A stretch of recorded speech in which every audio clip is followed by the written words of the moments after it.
Bismillahirrahmanirrahim. Qala al-mu'allif rahimahullah wa nafa'ana bihi wa bi'ulumihi fid dharain amin.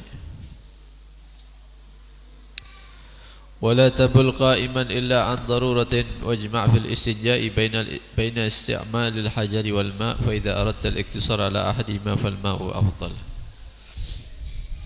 Assalamualaikum warahmatullahi wabarakatuh. Bismillah walhamdulillah.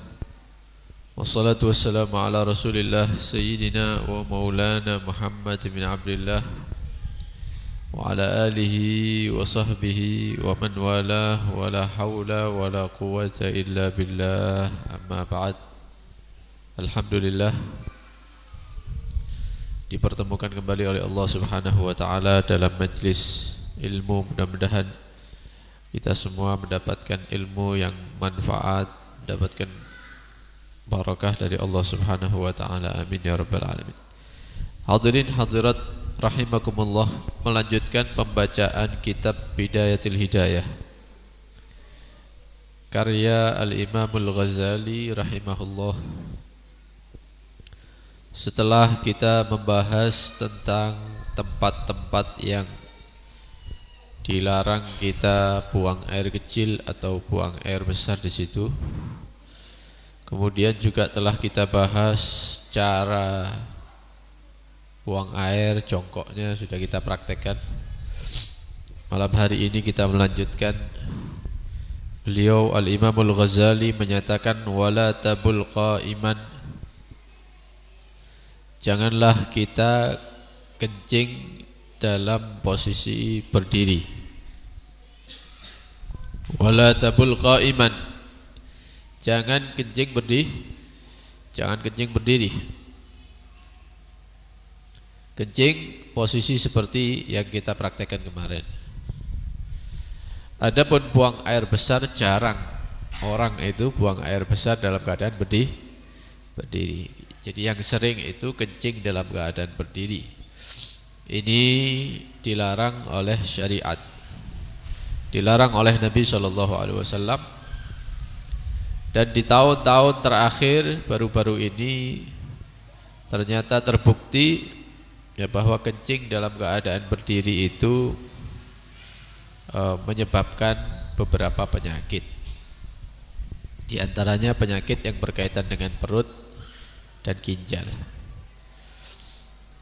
Berarti apa yang telah dipelajari oleh al-atibba, dokter-dokter masa kini, itu pada hakikatnya telah difahami dan dimengerti oleh Rasulullah sallallahu alaihi wasallam. Walaupun beliau tidak menjelaskan secara gamblang begitu ya. Tapi apapun yang diajarkan oleh Islam, apapun yang diajarkan oleh Nabi Muhammad sallallahu alaihi wasallam, kita meyakini bahwa semuanya itu kebaikannya kembali kepada kita, baik dalam urusan dunia kita termasuk kesehatan juga, urusan agama, lebih-lebih urusan akhirat. Kapan kita mengikuti Nabi, maka kita akan selamat. Kapan kita melanggar Nabi, maka kita akan celaka. Illa an daruratin, kecuali dalam keadaan darurat. Sekiranya kalau kita jongkok, kita takut pakaian kita, celana kita, sarung kita misalnya kena najis. Kenapa? Sudah terlanjur masuk ke dalam kamar mandi, ternyata kamar mandinya kotor semua, najis semua. Kalau kita jongkok, akhirnya takut pakaiannya terkena najis. Ini biasanya terjadi di tempat-tempat umum, toilet umum. Toilet umum itu ada yang bersih, ada yang rodok bersih, ada yang kotor, ada yang nemen kotori. Kadang-kadang kotorannya tidak disiram, atau kamar mandinya kotor, bau kencing. Nah, ini kita was-was akhirnya. Mau jongkok takut pakaian kita menyentuh lantai yang kotor. Nah, dalam keadaan darurat maka kita diperbolehkan kencing dalam keadaan berdiri. Tapi ojo sering-sering begitu ya, keadaan-keadaan tertentu saja. Kata para ulama, dan ini yang diamalkan oleh orang-orang dahulu, orang tua kita dahulu. Dianjurkan bagi seseorang untuk memaksakan diri masuk ke kamar mandi dalam dua keadaan. Dianjurkan bagi kita untuk masuk ke kamar mandi, memaksa di dalam dua keadaan. Pertama, inda iradatin naum, ketika hendak tidur. Kape turu, masuk kamar mandi dulu. Walaupun misalnya setengah jam yang lalu kita sudah kencing, dipaksa dirinya untuk masuk kamar mandi lagi sebelum tidur. Masuk kamar mandi, buang air, istinja, cepok, kemudian wudu, tidur. Gitu. Yang pertama. Yang kedua, inda iradatil khuruj minal manzil, ketika hendak keluar rumah. Ketika hendak keluar rumah, kata para ulama, masuk kamar mandi dulu. Dan ini berlaku bukan hanya pribadi kita, tapi keluarga juga. Ya, keluarga yang mau ikut bepergian dengan kita, sebelum berangkat, ayo ke kamar mandi semuanya. Baik yang perempuan, anak-anak. Loh, aku wis kencing tadi. Masuk lagi, kencing lagi. Setelah selesai baru berangkat keluar kota misalnya. Ya.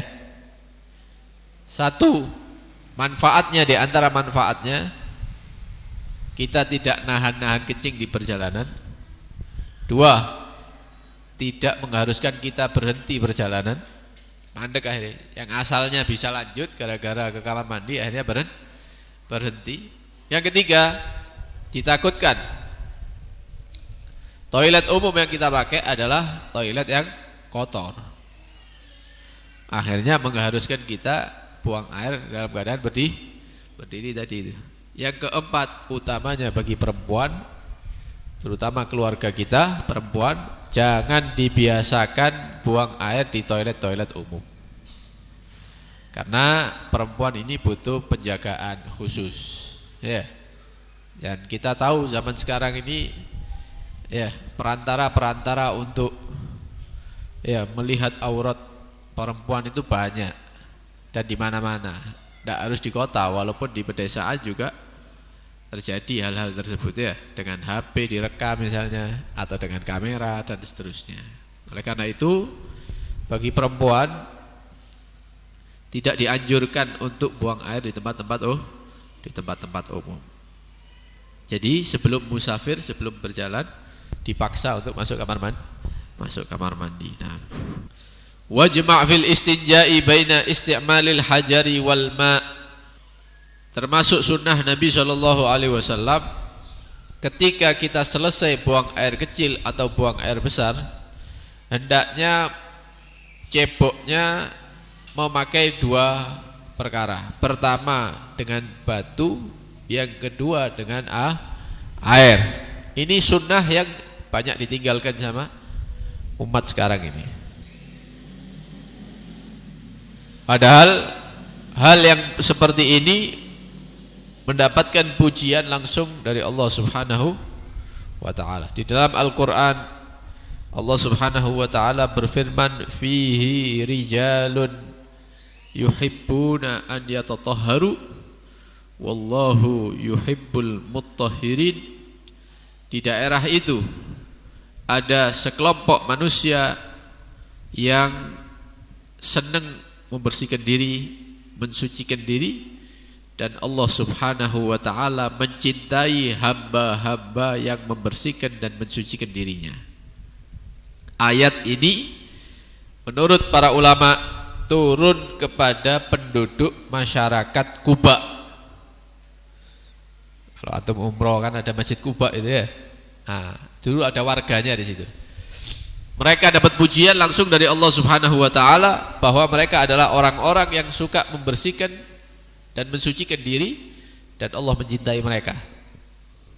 Ketika ayat ini turun, maka Nabi SAW bertanya kepada penduduk Kuba, apa yang kalian lakukan sampai turun ayat dan Allah menyatakan cinta terhadap kalian.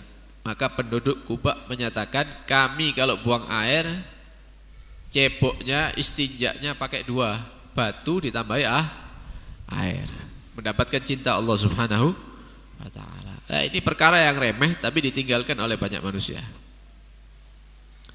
Jadi ketika dia buang air kecil misalnya, maka dia ambil 3 batu. Batu yang pertama dipakai, yang kedua dipakai, yang ketiga dipakai, kemudian ambil air, disiram. Ini adalah cara jika dilakukan kita mendapatkan cinta Allah Subhanahu wa ta'ala. Wa fa idza aradta al-iktisar, tapi kalau mau milih salah satu, tidak dua-duanya, salah satunya saja, fal ma'u afdal, maka antara air dan batu yang lebih afdal memakai air, ya seperti kita lakukan sekarang ini ya. Jadi tingkatan pertama batu, setelah itu air, kedua air tok, ketiga batu tok gitu. Pakai air seperti yang kita laksanakan. Fa in iktasarta 'alal hajar, maka kalau tidak ada air kita pakai batu saja. Apakah harus batu, pertanyaannya ini ya. Banyak orang yang bertanya, apakah harus batu? Intinya benda padat. Benda apa? Benda padat, bukan cair. Benda padat yang suci, yang bisa membersihkan kotoran, ya. Bukan sesuatu yang mulia. Paham ya? Bukan sesuatu yang mulia. Seperti apa? Seperti yang sering kita dapati di tempat-tempat umum sekarang ini. Apa? Tisu. Tisu toilet. Itu bisa dipakai untuk istinja dalam keadaan tertentu. Misal, wis kebelet iki ya. Di mana? Stasiun, di bandara. Masuk ternyata tidak ada airnya, wis pokok toilet duduk iku mari ngono ada tisu sebelahnya, tidak ada semprotan, tidak ada keran. Nah, ini keadaan darurat ini berarti. Maka ketika kita buang air besar atau buang air kecil, selesai, tisunya diambil, ya, diusapkan ke area duburnya, keluarnya kotoran itu ya. Sekali dibuang, ambil lagi 2 kali, buang 3 kali, dibuang.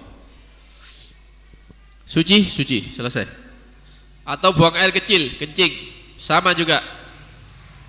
Masuk ke kamar mandi, ternyata tidak ada airnya, maka ambil tisu, diusap sekali, ambil lagi 2, 3, selesai.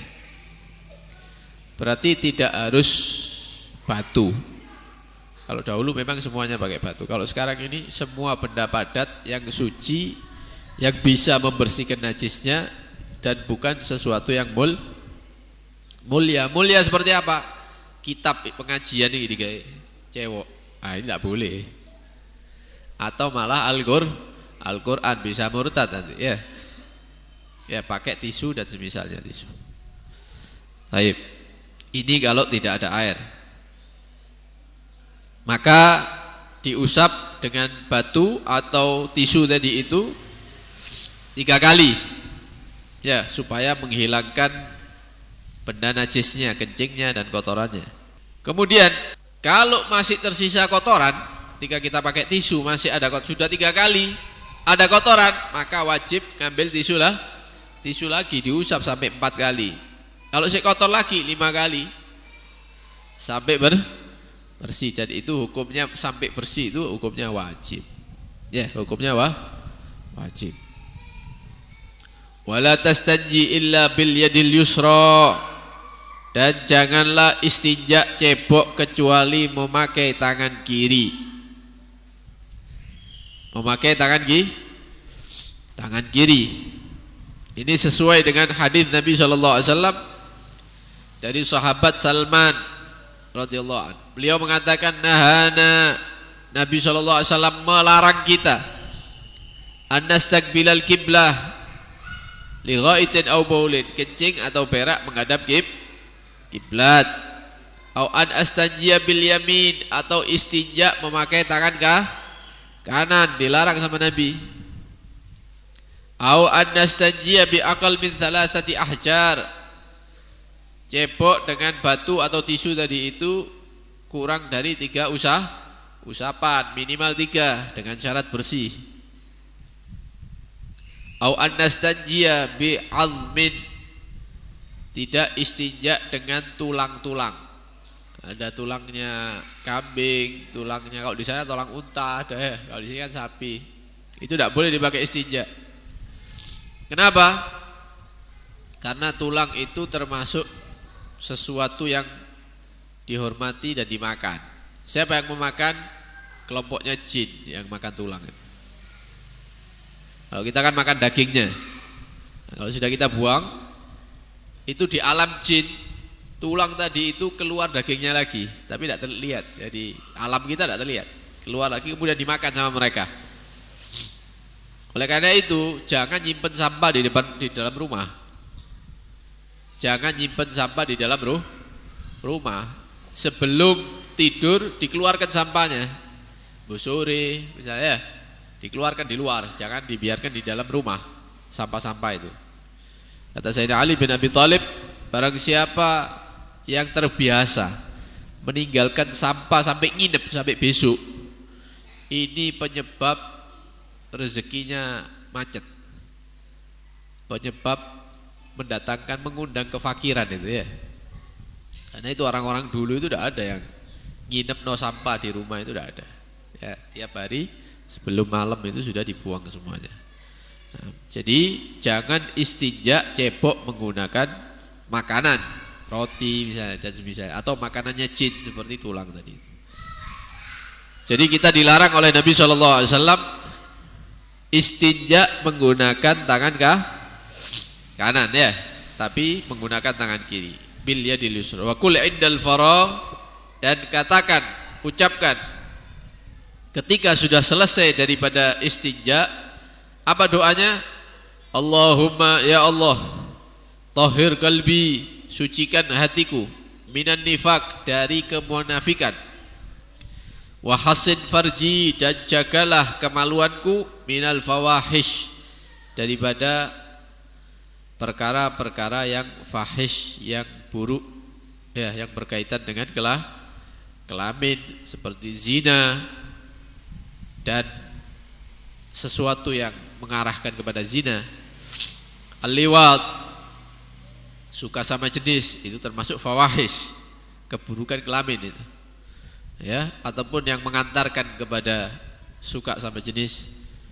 Juga keburukan kelamin yaitu ada asiriyah, kebiasaan yang dilakukan ketika tidak ada orang, seperti onani. Nah, ini dosa besar, ini bahaya, karena itu doa sama Allah supaya kemaluan kita ini dijaga oleh Allah daripada fawahish, daripada hal-hal yang buruk. Wadluk yadaka ba'da tamamil istinja, setelah istinja pakai tangan kiri, kan kotor ini ya, maka gosok-gosokkan tangan kiri ini ke tanah. Wong biyen saaken ya ndak ono sabun biyen. Dadi mari cewek tangannya diusap-usapno nang tanah, kasihan orang dulu ya. Tapi semangatnya besar mengikuti Rasulullah itu. Ibadahnya kuat-kuat. Tapi sekarang ono lampu, ono AC, ono karpet, lengkap. Yang orang dulu ndak ngerasakan, ada semua sekarang. Wong males-males. Semakin jauh daripada sunnahnya Nabi, tambah enak, tambah malas. Biyen soro, tambah semangat orangnya ya. Mudah-mudahan diberikan kekuatan oleh Allah Subhanahu wa ta'ala. Nah, setelah diusap-usapkan ke tanah, disiram pakai air biar tidak kotor tangannya. Biasanya kalau sudah diusapkan ke tanah, baunya sudah tidak bau kotoran, bau tanah. Kalau sekarang ya guys, sabun ya. Aja perkara mari maca kitab, mari ngono tutuk oma sabun tek ndak tuku maneh ya. Mas, sabune tek Mas. Jare Habibe kon gawe tanah. Ngirit ya. Cek tuku-tuku aja terus. Ya ndak ya, sekarang kita ada sabun, kita pakai sabun. Orang-orang dulu kalau ada sabun ya pakai sabun mereka. Karena ndak ada ya mereka memakai tanah. Mudah-mudahan apa yang kita pelajari ini menjadi ilmu yang bermanfaat, bisa kita praktekkan dalam kehidupan kita, menjadikan kita manusia-manusia yang berada di jalurnya Nabi Muhammad sallallahu alaihi wasallam.